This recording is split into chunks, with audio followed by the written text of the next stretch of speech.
വലിയ രീതിയിലുള്ള ഒരു ശക്തി പ്രകടനമായി ഈ പരസ്യ പ്രതിഷേധം മാറുന്നു എന്നൊരു കാഴ്ചയാണ് കണ്ണൂർ ഇരിട്ടിയിൽ നിന്ന് കാണാൻ സാധിക്കുന്നത്. 100-ലധികം പ്രവർത്തകർ വി.ഡി. സതീശന് ഐക്യദാർഢ്യം പ്രഖ്യാപിച്ച ഇത്തരത്തിൽ പരസ്യമായി രംഗത്തിറങ്ങിയിരിക്കുകയാണ്. കെ.പി.സി.സി. പ്രസിഡന്റിന്റെ ശക്തി കേന്ദ്രമായ ഇരിട്ടിയിലാണ് ഇത്തരത്തിൽ ഒരു പ്രതിഷേധവുമായി ഇത്തരത്തിൽ പ്രവർത്തകർ നേരിട്ട് ഇറങ്ങിയിട്ടുള്ളത്. നമ്മൾ സൂചിപ്പിച്ചതുപോലെ തന്നെ കെ.എസ്. പക്ഷത്തിനെ അനുകൂലിക്കുന്ന ഒരാൾ കൂടിയാണ് കെ.പി.സി.സി. പ്രസിഡന്റായിട്ടുള്ള സണ്ണി ജോസഫ്. അതിലൊരു താക്കീതെന്ന നിലയിലായിരിക്കാം ഒരുപക്ഷെ ഇത്തരത്തിൽ പ്രവർത്തകർ പരസ്യമായി പ്രതിഷേധവുമായി രംഗത്തെത്തുന്ന രീതിയിലേക്ക് കാര്യങ്ങൾ നടന്നിട്ടുള്ളത്. പട നയിച്ചവൻ കേരളം ഭരിക്കട്ടെ എന്ന പ്ലക്കാർഡ് ഉയർത്തി ഉമ്മൻചാണ്ടിക്ക് ശേഷം വി.ഡി. സതീശൻ എന്ന ആപ്തവാക്യങ്ങൾ കുറിച്ചുകൊണ്ട് അത്തരത്തിലൊരു ചിത്രം വഹിച്ചുകൊണ്ട് പ്ലക്കാർഡ് ഉയർത്തിക്കൊണ്ടാണ് ഈ പ്രവർത്തകർ വലിയ രീതിയിലുള്ള പ്രതിഷേധവുമായി രംഗത്തെത്തുന്ന ഒരു സാഹചര്യത്തിലേക്ക് കാര്യങ്ങൾ നീങ്ങിയിരിക്കുന്നത്. എന്തായാലും പഴയങ്ങാടിലും സമാന രീതിയിൽ ഇത്തരത്തിൽ പ്രതിഷേധങ്ങൾ നടക്കുന്നുണ്ട്. അതായത് കണ്ണൂരിൽ കെ.സി. വേണുഗോപാലിന്റെ ജന്മദേശം കൂടിയാണ് കണ്ണൂർ. ഈ കണ്ണൂരിൽ നിന്ന് തന്നെ വലിയ രീതിയിൽ ഈ പ്രവർത്തകർ ഈ തീരുമാനത്തിനെതിരെ രംഗത്തിറങ്ങുന്ന ഒരു കാഴ്ചയാണ് ഇവിടെ നിന്ന് കാണാൻ സാധിക്കുന്നത്.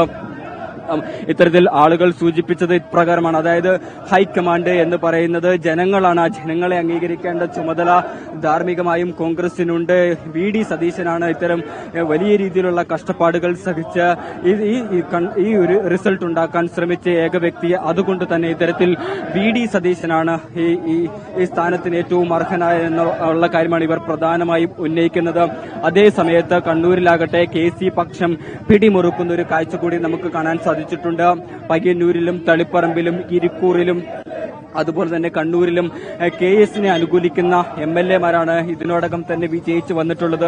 അങ്ങനെ വിജയിച്ചു വന്നിട്ടുള്ള സാഹചര്യത്തിൽ എം.എൽ.എമാരുടെ പൂർണ്ണമായ പിന്തുണ കണ്ണൂരിൽ നിന്ന് ഇത്തരത്തിൽ ഉറപ്പാക്കാൻ കെ.സി. പക്ഷത്തിനാകുമ്പോൾ ഇത്തരത്തിൽ അണികളുടെ പിന്തുണ ഉറപ്പാക്കാനാണ് ഇത്തരത്തിൽ വി.ഡി. സതീശന്റെ ഒരു നീക്കമെന്നതാണ് ഏറ്റവും ശ്രദ്ധാവഹമായിട്ടുള്ളത്. എന്തായാലും വലിയ രീതിയിലുള്ള പ്രതിഷേധമായി ഇത് മാറുന്നൊരു കാഴ്ച. 100-ലധികം പ്രവർത്തകർ സംസ്ഥാനത്ത് ആദ്യമായി പരസ്യമായി പ്രതിഷേധവുമായി രംഗത്തിറങ്ങുന്ന ഒരു കാഴ്ച കൂടിയാണ് ഇവിടുന്ന് കണ്ണൂരിൽ നിന്ന് കാണാൻ സാധിക്കുന്നത്. എന്തായാലും വലിയ രീതിയിലുള്ള പ്രതിഷേധങ്ങൾ, ആ പ്രതിഷേധ സ്വരങ്ങൾ കോൺഗ്രസ് നേതൃത്വം കണക്കിലെടുക്കുമോ എന്നുള്ളതാണ് ഏറ്റവും പ്രധാനപ്പെട്ടത്. ഒരുപക്ഷെ കെ.സി. വേണുഗോപാൽ മത്സരിക്കുകയാണെങ്കിൽ അത് യു.ഡി.എഫിന്റെ ശക്തി കേന്ദ്രമായിട്ടുള്ള ഇരിക്കൂറിൽ നിന്നായിരിക്കും.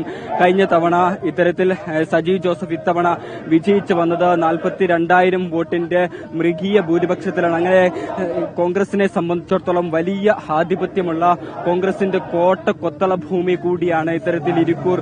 ഒരുപക്ഷെ ഇരിക്കൂറിൽ നിന്ന് മത്സരിക്കാനുള്ള ഒരു സാധ്യത കൂടിയാണ് ഈ ഘട്ടത്തിൽ പുറത്തു വരുന്നത്. ഈ പശ്ചാത്തലങ്ങളുടെയൊക്കെ അടിസ്ഥാനത്തിലാണ് ഈ കണ്ണൂരിൽ നിന്ന് വലിയ വിമത സ്വരം ഉയർന്നു വരുന്നതെന്നുള്ള കാര്യമാണ് ഏറ്റവും പ്രധാനപ്പെട്ടത്. പ്രവർത്തകർ വലിയ രീതിയിൽ മുദ്രാവാക്യങ്ങൾ VD സതീശനായി ഉയർത്തുന്ന ഒരു കാഴ്ച കാണാൻ സാധിക്കുന്നു. പട നയിച്ചവൻ കേരളം നയിക്കട്ടെ എന്ന മുദ്രാവാക്യത്തോടുകൂടി ഉമ്മൻചാണ്ടിക്ക് ശേഷം VD സതീശൻ എന്ന ഒരു കാര്യമാണ് അവർ പ്രധാനമായും ഉയർത്തിക്കൊണ്ടുവരുന്നത്. ഒരുപക്ഷെ ജനങ്ങളുടെ വിധി മാനിക്കാൻ ഇത്തരത്തിൽ KC വേണുഗോപാൽ തയ്യാറാകണമെന്നൊരാവശ്യം ഇത്തരത്തിൽ അണികളുടെ ഭാഗത്തു നിന്ന് ഉയർന്നു വരുന്നു എന്നുള്ളതും വളരെ ശ്രദ്ധാവഹമാണ്. ഇങ്ങനെ ഒരു പ്രകടനം വെക്കാൻ ഞങ്ങളുടെ നേതാക്കളുടെ മുമ്പിലേക്ക് ഞങ്ങൾക്ക് പറയാനുള്ളത്, ഞങ്ങൾക്ക് എളുപ്പത്തിൽ പറയാൻ ഇതല്ലാതെ മറ്റു മാർഗമില്ല. കേന്ദ്രത്തിൽ നിന്ന് നിരീക്ഷകരടക്കം എത്തിയ ഈ സാഹചര്യത്തിൽ പാർട്ടിയുടെ MLA-മാരുമായിട്ടെല്ലാം കൂടിക്കാഴ്ച നടത്തി മുന്നോട്ട് പോകുന്ന ഈ വേളയിൽ ഞങ്ങൾക്ക് പറയാനുള്ളത് അവരിലേക്ക് എത്തിക്കുക അത്ര എളുപ്പമുള്ള കാര്യമല്ല. അതിന് ഞങ്ങൾക്ക് ഈ തെരുവോരങ്ങളല്ലാതെ ബാക്കിയില്ല.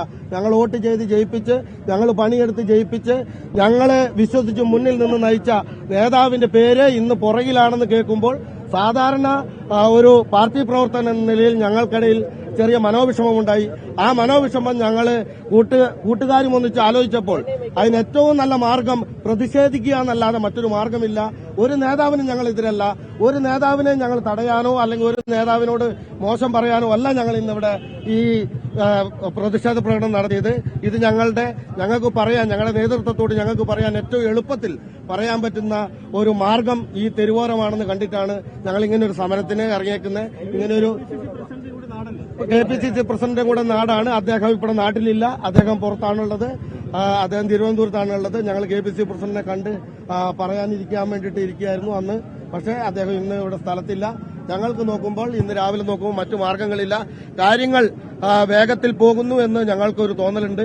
അതുകൊണ്ടാണ് ഞങ്ങൾ ഇങ്ങനെ ഇടയ്ക്ക്. ഇത് KPCC പ്രസിഡന്റ് നാടായതുകൊണ്ട് ഞങ്ങൾ ആരും KPCC പ്രസിഡന്റിനെതിരല്ല. ഞങ്ങളുടെ ചങ്കാണ് ഞങ്ങളുടെ KPCC പ്രസിഡന്റ്. അദ്ദേഹത്തിന് വേണ്ടി പ്രവർത്തിച്ചവരാണ് ഞങ്ങൾ. അദ്ദേഹം കൂടി ശക്തമായി നിലപാടെടുക്കേണ്ട സമയമായിട്ടുണ്ട് എന്ന് ഞങ്ങൾക്ക് തോന്നുന്നു. അദ്ദേഹം അത് പറയുമെന്ന് ഞങ്ങൾ വിശ്വസിക്കുന്നു. അതുകൊണ്ട് ഞങ്ങൾക്ക് പറയാനുള്ളത് നേരിട്ട് പറയാൻ പറ്റാത്തത് കൊണ്ട് ഞങ്ങളത് നിങ്ങൾ വഴി അറിയിക്കുകയാണ്.